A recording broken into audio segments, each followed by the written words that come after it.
అందరికీ నమస్కారం అండి. ఇక్కడికి వచ్చే మీడియా మిత్రులకి అండ్ ఆడియన్స్ అందరికీ నమస్కారం.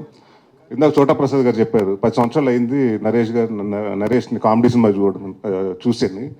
మార్చింది మీరే. ఇదిగోండి ఈయన రాజా గారు, చోటప్ గారు, బ్రహ్మ గారు వీళ్ళందరూ నాందితోటి నన్ను అంటే డిఫరెంట్ సినిమాలు చేద్దామని నన్ను ఎంకరేజ్ చేశారు. But the same time I always అంటే నేను ఎప్పుడు చెప్పాను కామెడీని ఎప్పుడు వదలలేదని. I was waiting for a right script and చాలా రోజుల తర్వాత నాకు చంద్రమోహన్ గారు వచ్చి ఒక కథ చెప్పారు. దాని తర్వాత ఆ కథ బాగా నచ్చింది. అండ్ ఇంకో హ్యాపీయెస్ట్ విషయం ఏంటంటే అన్నపూర్ణ అండ్ అలాగే హాస్య ఇద్దరు కొలాబరేట్ అవుతున్నారంటే దాట్స్ అంటే ఒక వన్ ఆఫ్ ద బ్లెస్సింగ్స్ అని చెప్పొచ్చండి. ఎందుకంటే మీ అందరికీ తెలుసు చిన్నప్పటి నుంచి నేను నాగార్జున గారు పెద్ద ఫ్యాన్ని. దాని తర్వాత ఆయనతో యాక్ట్ చేశాను నా స్వామి రంగాలు. ఇప్పుడు ఆయన ప్రొడక్షన్లో సినిమా చేస్తున్నాను. So it's all dream come true అన్నట్టు ఉంది. అండ్ ఈ సినిమా నేను డెఫినెట్గా చెప్తానండి. అంటే శ్రీనివాస్ రెడ్డి లేడు, ఇవాళ రాలేదు. పెద్ద నరేష్ గారు ఆయన కూడా షూటింగ్లో ఉన్నారు. మేము రెండో రోజు మూడో రోజు షూటింగ్ చేస్తుంటే శ్రీనివాస్ రెడ్డి వచ్చి నా దగ్గరకు వచ్చి ఒకటి అన్నాడు. అన్న ఒకటి చెప్పాలన్నాడు. ఏంటన్నా? నాకు ఎందుకు ఈవీస్ వచ్చినది కదా, సెట్లో వచ్చినట్టు ఉందన్న చాలా రోజుల తర్వాత. ఎందుకంటే అంతమంది ఆర్టిస్టులు 30-40 మంది ఆర్టిస్టులు అండి. అంటే కరోనా తర్వాత తెలియకుండా సినిమాలు కానివ్వండి లేకపోతే టెక్నీషియన్స్ కానివ్వండి యాక్టర్స్ని కానీ కుదించడం మొదలుపెట్టారు. బట్ ఈ సినిమాకి మాకు చాలామంది కావాల్సి వచ్చారు. దాదాపు 30-35 మంది యాక్టర్స్ అండి, కామెడియన్స్ కానివ్వండి, అందరూ క్యారెక్టర్ ఆర్టిస్టులు కానివ్వండి. సో ఐ వాస్ చిన్న కొంచెం భయం ఉంది రాజా గారు ఎక్కడ అని. బట్ రాజా గారు అనుకున్నట్టు అందరినీ తీసుకొచ్చారు, ఎక్కడ కాంప్రమైజ్ అవ్వలేదు. అండ్ నేను చాలా రోజులు ఎప్పుడు చెప్పను, ఈ సినిమా నేను చాలా కాన్ఫిడెంట్గా ఉన్నాను. అండ్ డెఫినెట్గా 2.5 hours మీరు ఏదైతే 10 సంవత్సరాల నుంచి మిస్ అయ్యారనుకుంటున్నాను నరేష్ని, అది డెఫినెట్గా ఫిల్ఫిల్ అవుతుంది. అండ్ 2.5 hours మిమ్మల్ని కంటిన్యూస్గా నవ్విస్తాం.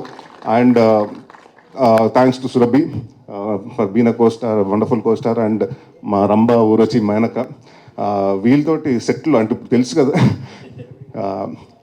ఒక్కొక్కరు దిగటానికి ఇంత టైం పెట్టింది క్యారవాన్ నుంచి రావడానికి. బట్ ఎప్పుడు పాపం అంటే ఎస్పెషలీ వీళ్ళు ముగ్గురు గురించి ఎందుకు చెప్పాలంటే, డిసెంబర్లో షూటింగ్ చేస్తున్నాం. ఆ టైంలో ఆల్మోస్ట్ 6 to 7 ఉంది. ఆ టైంలో ఇలాంటి కాస్ట్యూమ్స్ చేసుకుని నైట్ అంతా దాదాపు పొద్దున్న 5 వరకు 6 వరకు షూట్ చేశారు. అండ్ వాళ్ళు చాలా సిన్సియర్గా చేశారు. అండ్ అందరికీ ఈ సినిమా చేసిన ప్రతి ఒక్క టెక్నీషియన్స్కి, అలాగే మా నందు గారు, నాకు ఆయన చాలా ఇష్టం. అంటే చాలామంది అడుగుతున్నారు కామెడీ సినిమాలు ఎందుకు రావట్లేదు ఈ మధ్యకాలం అని. కామెడీ రాసి వాళ్ళు తక్కువయ్యారు. అండ్ నేను అదే చెప్పాను నందు గారికి, సార్ మీరు డైరెక్ట్ అయిపోవద్దు అండ్ ప్లీజ్ సీరియస్ సినిమాలు కాదు కామెడీ సినిమాలు రాయండి అని. అండ్ ఆయన ఒక విజన్, చంద్రమోహన్ గారు ఎంత అనుకున్నారంటే ఆ విజన్ని 100% అంటే నేను చదువుతున్నప్పుడు కూడా అంటే ఫస్ట్ మీ నవ్వుకుంటే ఆన్ సెట్లో అది డెఫినెట్గా అది వస్తుందని నేను అనుకున్నాను. అండ్ చాలా రోజుల తర్వాత సీన్ పేపర్ చూసి నవ్వుకుని ఎంజాయ్ చేస్తూ, అంటే ఒక సీరియస్ సినిమాలు చేసినప్పుడు ఒక మైండ్లో ఉంటామండి. అంటే అది మూడ్ అంటారా లేకపోతే ఆ క్యారెక్టర్లో ఏదో ఆలోచిస్తూ దాని గురించి ఉంటాం. బట్ కామెడీ సినిమా చేసేటప్పటికి చాలా ఫన్ ఉంటుందండి. ఈ సినిమా చాలా ఎంజాయ్ చేస్తూ చేసావు. సో అగైన్ మా రాజా గారు చెప్పినట్టు ఈ సినిమా September 4th పెద్ద హిట్ అవుతుంది. అండ్ నెక్స్ట్ ఇమ్మీడియట్గా మళ్ళీ రాజా గారితో సినిమా చేస్తున్నాం. అండ్ మా చైతన్య భరద్వాజ్ గారికి మంచి ఇది ఇచ్చారు, మాకు సాంగ్స్ ఇచ్చారండి. అండ్ ఆర్ఆర్ కూడా చాలా బాగా చేశారు. And thank you sir. And Rama Reddy గారికి, మా చోటా ప్రసాద్ గారికి, అంటే మా సినిమాల్లో అన్ని టైటిల్స్ మారుతుంటాయి కానీ పేర్లు మారవండి. చోటా ప్రసాద్ గారు అండ్ బ్రహ్మకళ్ళి గారు మెయిన్ కాన్స్టెంట్ నాకు నాంది దగ్గర నుంచి. So they more like a family. And ఈ సినిమా ప్రతి ఒక్కళ్ళు ఒక ప్యాషన్ తోటి, అంటే మేము కొట్టి చూపించాలి హిట్ 100%. అండ్ కామెడీ సినిమా చాలా రోజుల తర్వాత వస్తుంది కాబట్టి జనాలు ఏదైతే ఎక్స్పెక్ట్ చేస్తారో అప్పటికి ఇప్పుడు కొంచెం కామెడీ మారింది. సో అప్డేటెడ్గా మేము అన్ని తీసుకుని వస్తున్నాం. అండ్ September 4th డెఫినెట్గా మిమ్మల్ని అందరిని నవ్విస్తాం, ఈ సినిమాతో ఎంటర్టైన్మెంట్ చేస్తాను నేను గ్యారంటీగా చెప్తున్నాను. Thank you very much. Thank you Naresh గారు, థ్యాంక్ యూ సో మచ్. ఒకవేళ టాలీవుడ్లో ఉన్న హీరోయిన్లలో రంభ, ఊర్వశి, మేనక అన్న బిరుదులని ఇవ్వాలి అనుకుంటే ఎవరికి ఇస్తారు? రంభ ఎవరు, ఊర్వశి ఎవరు, మేనక ఎవరు? అది మా డైరెక్టర్ గారిని అడగాలండి.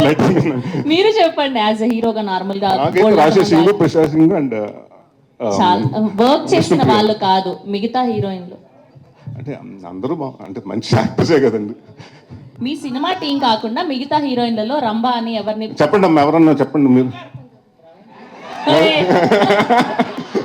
నేను హీరోయిన్ కాదులే కానీ సో బేసిక్ గా సో సమాంత గారు ఉన్నారు, తమన్నా గారు ఉన్నారు, కాజల్ అగర్వాల్ గారు ఉన్నారు. సో ఇలా అందరూ ముగ్గురు, మీరు అన్నట్టు ముగ్గురు అనుకోండి. ఓకే, థ్యాంక్ యూ నరేష్ గారు, థ్యాంక్ యూ సో